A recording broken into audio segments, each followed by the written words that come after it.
Hello friends, CTET paper 2 में आए आज हम 2018 के प्रीवियस पेपर को कवर करेंगे। दोस्तों, हमें यह प्रीवियस पेपर देखना इसीलिए ज़रूरी होता है क्योंकि सीटेट में ज़्यादातर क्वेश्चंस रिपीट होते हैं और ये क्वेश्चंस बहुत ही आसान नहीं है, बहुत ही टफ नहीं है, एक मीडियम लेवल के हैं। तो ये वीडियो आपको देखने के बाद एक अंदाज़ा हो जाएगा कि क्वेश्चंस किस लेवल के आते हैं। तो चलिए शुरू करते हैं। क्वेश्चन 61 है, निम्नलिखित में से कौन राज्यसभा सदस्यों का चुनाव करता है? ऑप्शंस आपके सामने हैं। इसका सही आंसर है विधानसभा के सदस्य, अर्थात विधायक राज्यसभा के सदस्यों को चुनते हैं। प्रश्न 62 है, भारत के द्वारा निम्नलिखित में से किस शासन प्रणाली को अपनाया गया था? इसका सही आंसर है संसदीय और संघीय प्रणाली को अपनाया था।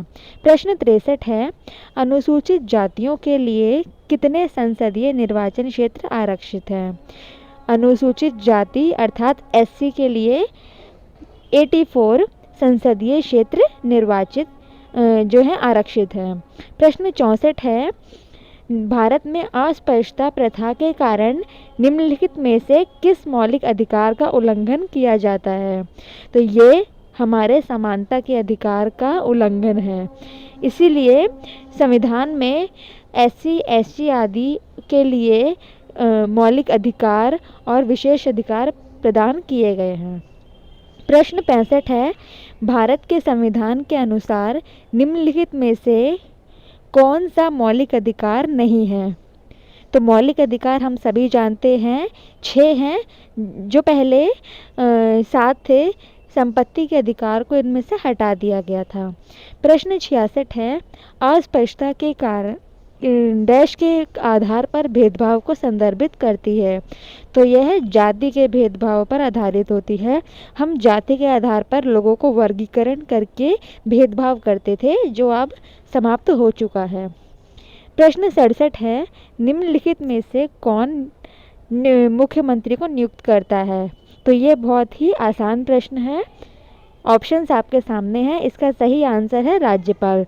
तो आप सभी जानते हैं राज्यों का मुखिया होता है राज्यपाल और देश का मुखिया होता है राष्ट्रपति। प्रश्न 68 है, राज्यपाल को कौन नियुक्त करता है?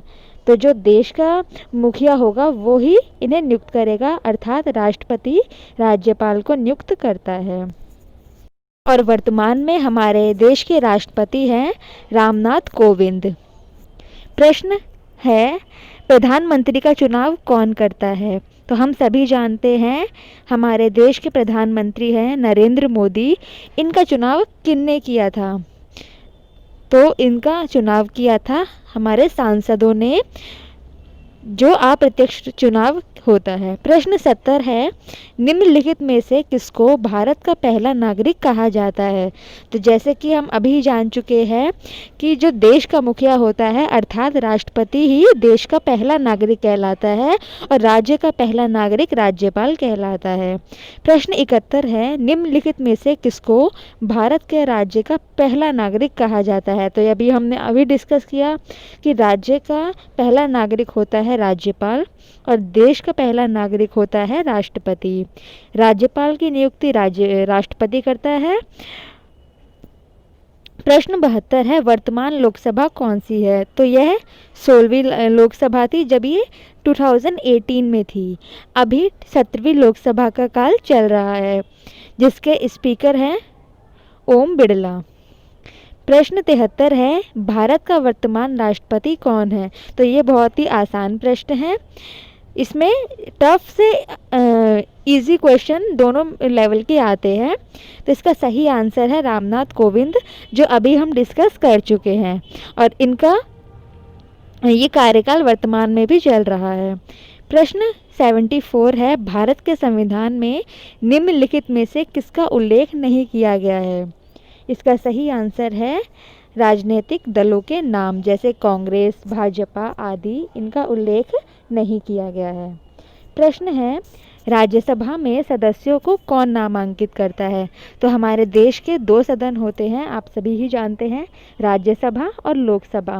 तो राज्यसभा के सदस्यों को राष्ट्रपति नियुक्त करता है।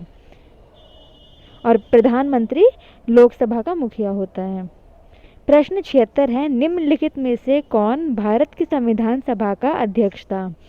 तो हम सभी ही जानते हैं, स्थायी सदस्य डॉक्टर राजेंद्र प्रसाद संविधान सभा के अध्यक्ष थे। अगला प्रश्न है, निम्नलिखित में से कौन भारत का एकमात्र भारतीय गवर्नर जनरल थे? तो गवर्नर जनरल हमारे जो भारत के एकमात्र थे वह थे सी राजगोपालाचारी। तो ये क्वेश्चंस दोबारा रिपीट हो सकते हैं, इसलिए इन फैक्ट्स को आप याद रखिए। अगला प्रश्न है, भारत का संविधान कब अपनाया गया था? तो इसका सही आंसर है 26 नवंबर 1949 को यह अपनाया गया था और 26 जनवरी 1950 से हमारे देश का संविधान लागू किया गया था। इसीलिए ये दोनों क्वेश्चंस आपको याद रखने हैं। एक और क्वेश्चन कि संविधान बनाने में कितना समय लगा था? यह था 2 साल 11 महीने और 13 दिन। अगला प्रश्न है, निम्नलिखित में से किसने भारत की रियासतों को एकीकृत करने में निर्णायक भूमिका निभाई थी? तो हम सभी जानते हैं, देश के लौह पुरुष सरदार वल्लभ भाई पटेल ने रियासतों को एकीकृत करने में निर्णायक भूमिका निभाई थी।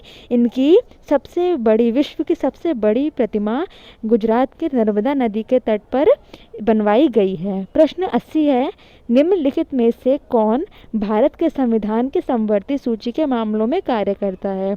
तो हम सभी जानते हैं, 3 सूचियां संविधान में बताई गई है, राज्य सूची, केंद्र सूची और समवर्ती सूची।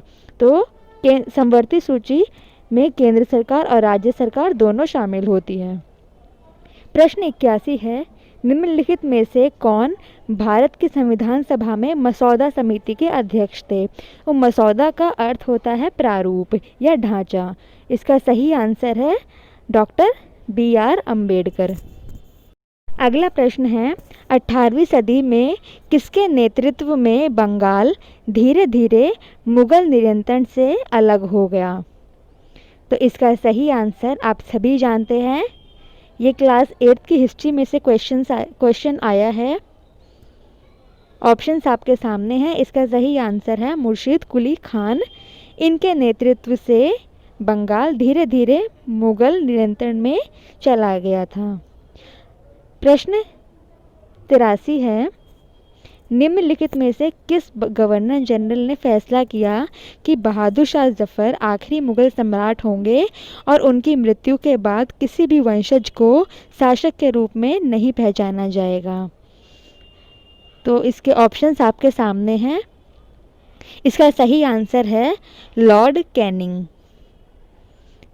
प्रश्न 84 है, किस गवर्नर जनरल ने घोषित किया कि अवध पर गलत तरीके से शासन किया जा रहा था और उचित प्रशासन सुनिश्चित करने के लिए ब्रिटिश शासन की आवश्यकता थी?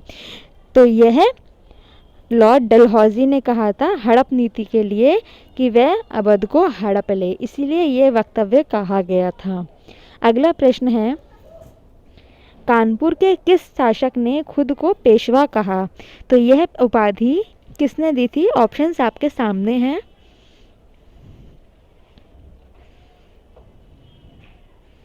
इसका सही आंसर है नाना साहिब। इन्होंने खुद को पेशवा की उपाधि दी थी। अगला प्रश्न है, कारखाने के विषय में पढ़ाने के लिए सबसे उपयोगी विधि क्या होगी?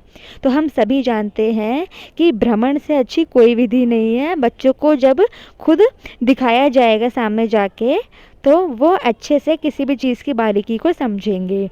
तो किसी औद्योगिक कारखाने की यात्रा आयोजित करने से वह कारखाने के विषय में बहुत अच्छे से समझ पाएंगे। यह शिक्षा शास्त्र से संबंधित प्रश्न था। अगला प्रश्न है, एडुसेट का अभिप्राय क्या है? EDUSAT। ऑप्शंस आपके सामने हैं। इसका आंसर आप हमें कमेंट बॉक्स में कमेंट करके बताइएगा। अगला प्रश्न है, पंचवाणी और बीजक में निम्नलिखित में से किस महान हस्ती के छंद और विचारों को संरक्षित किया गया है? तो हम सभी ही जानते हैं ये रचनाएं किसकी है? हमारे रचनाकार कबीर की ये रचनाएं हैं। साखी, सबद और रमैनी इन्हीं की रचनाएं हैं।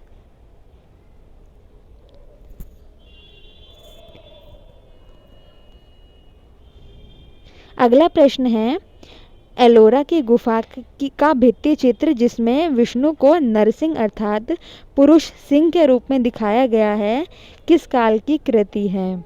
तो एलोरा की गुफाएं में जो चित्र है ये गुर्जर प्रतिहारे काल से संबंधित है। ये क्वेश्चन भी किसी न किसी तरह घुमा के आ ही जाता है।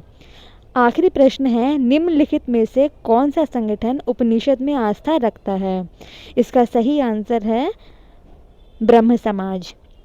यह उपनिषद में आस्था रखता है और इसकी स्थापना किसने की थी? हम सभी ही जानते हैं, राजा राम मोहन रॉय इसके संस्थापक थे। दोस्तों, इस वीडियो में हमने सीटेट पेपर 2 में आए 60 क्वेश्चंस को कवर कर लिया है। इसके बाद हम बाकी के सब्जेक्ट्स को कवर कर लेंगे और इससे हमें इसके लेवल का अंदाज़ा हो जाएगा। So keep practice. Thank you.